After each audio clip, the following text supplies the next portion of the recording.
안녕하세요, 투데이입니다. 오늘은 정일간의 일주별 신년운세를 해볼까 합니다. 일간별 신년운세보다는 정확도가 조금은 올라가겠지만 사주 8글자 중 단지 2글자만 가지고 풀이하는 거니까 재미로 봐주시면 감사하겠습니다. 오늘은 정축, 정묘, 정사, 정미, 정유, 정해 일주의 일주별 신년운세를 말씀드리겠습니다. 이 영상을 보시기 전에 일간별 신년운세 영상을 보고 오시면 도움이 되실 것 같습니다. 일단 정일간들은 천간으로 간목이 들어오는 게 매우 반갑다고 했죠. 사주에 간목이 있으신 분들은 더 좋겠지만 없으시더라도 정화일간 분들은 갑진년에 한 가지 일을 꾸준히 할 수 있습니다. 다만 사주에 토가 많으시다면 지지로 진토까지 들어오므로 간목이 소토하는 과정에서 소모되어 스케일이 작아지고요. 대운이나 연간, 월간에 기토가 있으신 분들은 갑기합하기 때문에 정화가 간목을 만나지 못하여 용두사미가 되어버릴 가능성이 높습니다.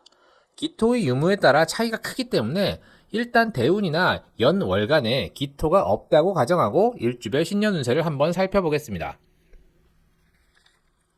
먼저 정축일주 보겠습니다. 정화가 축토 묘지 위에 앉아 있습니다. 묘지 위에 앉아 있으면 보통 활동성의 저하나 종교성을 띠게 되는데요. 일단 천간에 간목이 들어오니 활동성이 증가합니다. 새로운 일을 하게 되면 적어도 갑진년에는 그 일을 꾸준히 하게 됩니다. 다만 무덤 속에 갇혀 있었는데 세상 밖으로 나와야 하니 큰 결심이 필요합니다. 원래 하지 않던 일을 시작하는 경우가 많습니다. 애들 키우느라 또는 밥벌이 때문에 미뤄왔던 공부를 시작해서 자격증을 따거나 중단했던 학업을 지속할 수 있습니다. 다만 지지로 진토가 들어와 토가 두터워지니 간목이 소모되어 갑진년에 하는 일이 성취가 크지는 않습니다. 부동산을 취득한다면 소규모가 적합합니다. 그래도 묘지에 갇혀있는 것보다는 훨씬 이득이니 활동적인 한 해를 보내시면 좋겠습니다. 정축은 백호대살이기도 한데요. 진토가 직접적으로 축토를 건드리지는 않나 만약에 사주에서 술토가 있다면 진술충하여 축술형이 동하니 사주에 술토가 있으신 분들은 주의하시기 바랍니다. 백호대살과 축술 및 사명에 대한 내용은 제 강의 영상을 참고하시기 바랍니다. 정묘일주 보겠습니다. 12운성상 병지입니다. 게다가 습을상정이라 묘목의 정기는 을목이니 습한 을목이 정화를 상하게 합니다. 을목은 습기를 머금고 있어 타기도 어렵고 양도 적습니다. 그래서 정화를 병들게 하는데요. 갑진년에 바야흐로 천간에 간목이 들어옵니다. 그동안 힘들어서 미루었던 일들을 시작할 수 있습니다. 버거울까봐 고민만 하고 있던 일이 있다면 시작하시면 좋을 듯 합니다. 묘목이 천간의 간목을 도와주니 갑진년에 시작한 일이 결과도 좋습니다. 배우자로 인해 혹은 어머니 때문에 힘겹게 진행해왔던 일이 있다면 갑진년에는 집안에서도 나의 일을 도와주니 성과도 좋습니다. 자격증 준비나 학업을 미진하게 하고 있었다면 갑진년에 자격증을 따거나 학위를 취득하시길 권장합니다. 부동산의 경우도 좋은 곳을 찾을 수 있는데 주의할 점은 부동산에 욕심을 부리면 돈이 과도하게 묶이니 주의하시기 바랍니다.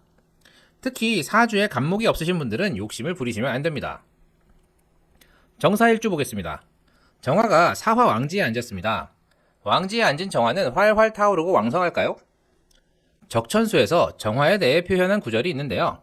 왕이 불렬, 쇠이 불궁. 왕성해도 타오르지 않고 쇠약해도 다하지 않는다는 뜻입니다. 정화가 왕지에 앉아 왕성해도 타오르지 않습니다. 정화가 지지에서 왕지를 만나 한순간 왕성할 수는 있어도 지속적으로 활활 타오르려면 간목이 필요합니다. 다만 한순간의 왕성함이 목분화열로 이어질 걱정이 있기는 합니다만 적어도 갑진년에 그러한 걱정은 없습니다. 병호일주와 마찬가지로 일단 진토가 수의 묘지이고 봄의 토이기 때문입니다. 역마의 글자이자 왕지에 앉은 정화는 간목이라는 연료가 없다면 초반에만 집중하고 빨리 실증을 느껴 이리저리 이동이 잦은 게 특징인데 적어도 갑진년에는 한 곳에 머물며 하나의 일을 꾸준히 할 가능성이 높습니다. 천간에서 간목을 만나 꾸준함을 갖추고 지지에서 진토를 만나 화기를 조절할 수 있기 때문입니다. 정사일주분들은 갑진년의 기운을 최대한 활용하여 자격증이나 학업, 부동산 취득 등에 이용하시면 좋을 듯 합니다. 다만 부동산의 경우 정사일주 특성상 재물을 까먹을 가능성이 있기 때문에 신년 운세를 보시고 결정하시면 좋을 것 같습니다. 정미일주 보겠습니다. 정화가 미토 관대지에 앉았습니다. 관대지니까 정화가 갓쓰고 띠를 두르고 있죠. 지지에 통근까지 하였으니 미토가 관대지로서의 역할을 제대로 하고 있습니다. 다만 지장간에 미중 을목이 있는데 태우기도 어렵고 양도 적다고 했죠. 그걸 또 미중 정화, 비겁과 나눠 먹어야 하죠. 거기에 양인살이기도 합니다. 연료가 쓰기 어렵고 부족하고 그걸 또 나눠 먹어야 하니 짜증을 많이 내는데 양인살이기도 해서 내 맘대로 하는 성격이 내 맘대로 하지를 못하니 주위에 화를 많이 내고 다니는 경향이 있습니다. 그런데 갑진년은 다를 겁니다. 일단 천간에 간목이 떠서 연료가 충분합니다. 그리고 지지로 진토가 오니 사주의 조열함도 어느 정도 해소해줍니다. 갑진년에는 짜증날 일이 적어집니다. 한 가지 일을 꾸준히 할 수 있습니다. 다만 토가 많아져서 간목이 소모되니 인내심이 많이 요구되는 일이라든지 너무 큰 목표를 설정하게 되면 이루기 어려우니 적당한 목표를 세우고 자격증이나 학업에 매진하시면 좋은 결과를 얻으실 수 있습니다. 부동산의 경우 본인 생각보다 작은 부동산을 취득할 가능성이 있습니다. 스케일이 커지지 않게 주의하시면 좋겠습니다. 양인살에 대한 내용은 제 강의 영상을 참고하시면 좋겠습니다. 정유일주 보겠습니다. 정화가 유금 생지에 앉았습니다. 게다가 유금은 천을 끼인이기도 합니다. 재성이기도 합니다. 재성인 천을 끼인 유금이 정화를 생합니다. 기본적으로 배우자복, 아버지복이 있습니다. 돈 때문에 고생하는 경우가 별로 없는데요. 갑진년에 진토와 유금이 합을 하죠. 돈이 묶입니다. 배우자가 묶입니다. 부친이 묶입니다. 이유는 진토, 부친이 할머니를 신경 쓰느라 나를 생하지 못합니다. 배우자가 시어머니를 신경 쓰느라 나를 신경 쓰지 못합니다. 거기에 천간에 간목이 들어오니 정유일주는 갑진년만큼은 귀인의 조력 없이 혼자 힘으로 열심히 살아야 합니다. 항상 귀인의 조력으로 수월한 인생을 살았던 정유일주는 갑진년이 힘들게 느껴지실 수 있습니다. 그러나 이러한 경험은 정유일주 본인의 능력치를 높이는데 큰 도움을 줍니다. 정유일주분들은 갑진년에 목표한 자격증이나 학업 등에 열심히 매진하여 자신의 능력치 자체를 높이는 데 주력하시기 바랍니다. 그러면 반드시 진로가 열릴 겁니다. 일지와의 합은 나 또는 배우자에게 득이 되기 때문에 갑진년의 노력은 나의 새로운 진로를 여는 데 도움이 됩니다. 부동산의 경우도 나 혼자만의 힘으로 잘 골라서 취득한다면 훗날 도움이 될 가능성이 높습니다. 천을귀인에 대한 내용은 제 강의 영상을 참고하시길 바랍니다. 정해일주 보겠습니다. 정화가 해수 태지에 앉았습니다. 해수 역시 정화에게 천을귀인이기도 합니다. 관성이기도 합니다. 태지는 엄마 뱃속에서 수정되어 잉태된 상태를 뜻하죠. 힘이 미약합니다. 작은 충격에도 유산될 수 있습니다. 그런데 나를 태하게 만드는 것이 천을귀인이자 관성인 해수입니다. 나에게 관은 나를 미약하게 만드는 동시에 미약한 나를 도와주는 존재입니다. 그리고 정화는 해중 임수와 명암합합니다. 그리고 해중 간목은 정화의 연료로서 역할을 합니다. 남자의 경우 직장 생활을 하는 경우가 많은데 이직이 잦아도 중간에 일을 쉬는 경우는 별로 없습니다. 여자의 경우 남자와 헤어지거나 이혼을 하더라도 금방 다시 짝을 만나는 경우가 많습니다.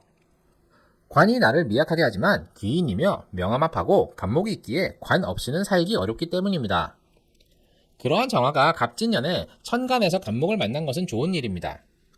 태지의 미약한 정화가 타오를 수 있는 근본이 됩니다. 진토는 정화에게 쇠지입니다. 막 잉태된 정화를 쇠하게 합니다. 쇠한다는 것은 늙어간다는 뜻이고 독립적이라는 뜻인데요. 갑진년의 정해일주는 관에 독립적으로 무언가 일을 할 가능성이 높습니다. 거기에 진토와 해수는 원진살, 귀문관살 관계입니다. 항상 도움을 주던 관이 불편합니다. 항상 고마운 남편이 불편해집니다. 갑진년의 정해일주는 남에게 의존하지 않고 독립적으로 자격증 취득이나 학업을 수행할 가능성이 높습니다. 그런데 이것이 도움이 될지는 사주 전체를 봐야 됩니다. 태지의 정화는 혼자서 헤쳐나갈 능력이 부족할 수 있기 때문입니다. 부동산도 마찬가지입니다. 혼자서 알아보고 살 능력이 있는지 따져봐야 합니다. 정해일주분들은 신년 운세를 보시길 권유드립니다. 원진살, 귀문관살에 대한 내용은 제 강의 영상을 참고하시기 바랍니다. 오늘은 정일간들의 일주별 신년 운세에 대해 말씀드렸습니다. 천간에 간목이 나타난 것만으로도 정일간 분들은 갑진년이 최고의 해가 될 가능성이 높습니다. 좋은 운을 맞이하셨기 때문에 적극적으로 활용하셔서 성취를 이루시길 바랍니다. 다만 정사일주, 정해일주 분들은 신년 운세를 보시고 기륭을 파악하시길 권해드립니다. 그리고 단지 사주에서 두 글자만 가지고 신년 운세를 풀어드렸기 때문에 정확도는 떨어질 수 있으니 재미로 봐주시면 감사하겠습니다. 도움이 되셨나요? 도움이 되셨다면 구독과 좋아요, 알림 설정 꼭 부탁드립니다. 그럼 이만 마치도록 하겠습니다. 감사합니다.